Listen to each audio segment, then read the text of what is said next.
তোরা শোনা না দিয়ে শুনাইতে দিলে এটা দোয়া আম ফুল আয় হলো এক বলতে তো আয় না পয়সা কেউ দোনা আর বড় তো থেকে করোনা না আয় দোয়া আর সেকাম তুলে মত তুলে তারে স্ট্যান্ডিংয়ে গাড়ি তোলা নাই লামারে আধার আছে ইতিহাস আছে এটা আর হামবুল কিন দিয়ে দেড় দিন দিছে আয় আধার হলে দিচ্ছে একটু আর কিছু না তোর দিও মানে আই দিতে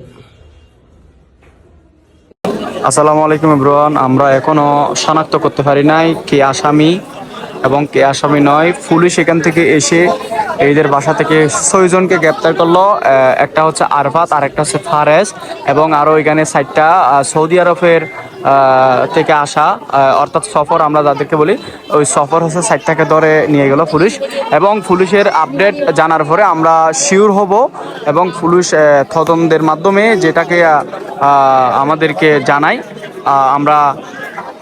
আমরা হচ্ছে তখন জানতে পারবো যে আসলে খুনিকে হত্যা করলো কে, সুট্ট ভাবে করলো। ইনশাল্লাহ আমরা পুলিশের আপডেটের মাধ্যমে কিন্তু সেটা আমরা শিওর হয়ে বলতে পারবো আপনাদের মাঝে ইনশাল্লাহ।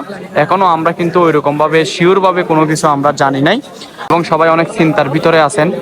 অনেকের খারাপ লাগতেছে, এমনকি আমার নিজেরও অনেক বেশি খারাপ লাগতেছে। আমার এলাকার বড় ভাইয়ের মেয়ে, অর্থাৎ আমাদের আত্মীয় স্বজন আমরা সবাই হচ্ছে আত্মীয় স্বজনের মধ্যে আমরা আছি আলহামদুলিল্লাহ। এবং অবশ্যই আমার নিজেরও অনেক খারাপ লাগতেছে। আপনারা বুঝতে পারতেছেন যে আমার কথা শুদ্ধ বাইরে হচ্ছে না মুখ থেকে, এত পরিমাণ কিন্তু আমাদের খারাপ লাগতেছে। এবং এইখানে যে কাণ্ডটা তারা করলো, শুধুমাত্র কাণ্ডটা করলো হচ্ছে একটা বাইকের জন্য, সাধারণ একটা বাইকের জন্য কিন্তু এই কাণ্ডটা কিন্তু করলো। তারা স্বর্ণগুলো বিক্রি করে ছোট আসিফার থেকে স্বর্ণগুলা কান থেকে নিয়ে দেন তারা জাস্ট একটা বাইকের জন্য হচ্ছে তারা এই ঘটনাটি ঘটালো। ঠিক আছে, এই যে এই বাইকটির জন্য হচ্ছে তারা ঘটনাটি ঘটালো। তারা 13,000 টাকা দিয়ে এই বাইকটি কিনলো। এই বাইকটি কেনার জন্য এই কানের দুলগুলা হচ্ছে আপনার স্বর্ণের দোকানে গিয়ে বিক্রি করলো। বিক্রি করার পর আরফাত এসে বলে যে ফারেস আমাকে দিয়ে স্বর্ণ বিক্রি করালো। তো তখন আমরা শনাক্ত করলাম যে এখানে ঘটনাটি ঘটালো যে সেই ফারেস। ঠিক আছে, এখনো আমরা শিওর কিন্তু জানি না সেটা। ইনশাল্লাহ আপনাদেরকে পুলিশের তদন্তের মাধ্যমে আমাদের যে আপডেটটা আসবে সেটা ইনশাল্লাহ আপনাদেরকে জানাই দেওয়া হবে। আজকের ভিডিওটা, আজকের ঘটনাটি এতটুকুই। তো সবাই বেশি বেশি শেয়ার করে দেবেন এবং ছোট ছোট মেয়েদের কানে, হাতে, পায়ে কোনো প্রকার স্বর্ণের কোনো কিছু দিবেন না। জাস্ট স্বর্ণের কারণে কিন্তু আজকের এই বড় একটা দুর্ঘটনা ঘটে গেল, জাস্ট সাধারণ একটা বাইকের জন্য। ছেলেদের ইমোশন একটা বাইক, কিন্তু তাদের বাসা হচ্ছে এটা। সে মেয়েটি এবং আমাদের যে বড় ভাই মামুনুর রশিদ বাদন ইঞ্জিনিয়ার, উনি কিন্তু এই ঘরের মধ্যে ভাড়া থাকতো। ওনাদের যে বাসা আছে সেই বাসাটি নির্মাণ করতেছে, অর্থাৎ বানাচ্ছে। ঘরের কাজ চলাকালীন অবস্থায় তারা এখানে উঠে আসলো। এই ঘরের মধ্যে হচ্ছে ভাড়া থাকতেছে কিছুদিনের জন্য। এবং আমাদের যে বাতিজি ইন্তেকাল করলো, অর্থাৎ তার মরদেহ হচ্ছে এই জায়গার মধ্যে, এই কোণার মধ্যে ফেলো, অর্থাৎ এখান থেকে উপর থেকে তারা নিক্ষেপ করে পানিতে কিন্তু ফেলে দিল। সকালবেলা কিন্তু আমাদের যে বড় ভাইরা আছে তারা কিন্তু আমাদের এলাকার সবাই এই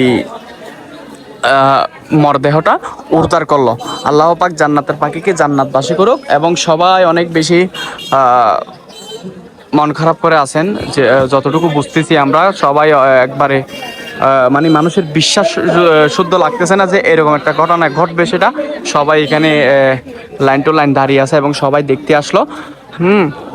এই হচ্ছে বিষয়। দেখেন এই বাইকটি কতগুলো প্রাণ হানি করলো। ঠিক আছে, কত পুরা পরিবারের মান সম্মান শেষ করলো এই বাইকটি, এবং পুরা তাদের জীবন মারাল করলো এই বাইকটি। ঠিক আছে, তো এতটুকু হচ্ছে বিষয়। আমরা ইনশাল্লাহ যদি আপডেট পাই, তদন্তের মাধ্যমে যদি কোনো আপডেট পাই, অবশ্যই সবাইকে জানিয়ে দেবো। এবং এখানে আমাদের পুলিশ ভাইরা হচ্ছে আসলো আরও আপডেট জানার জন্য, আরও তদন্ত করে তারা ইনশাল্লাহ কিছু বাইর করতে পারে কিনা দেখুক। এতটুকু আপডেট। তো সকলকে ধন্যবাদ। আসসালামু আলাইকুম ওয়া রাহমাতুল্লাহ।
Hey!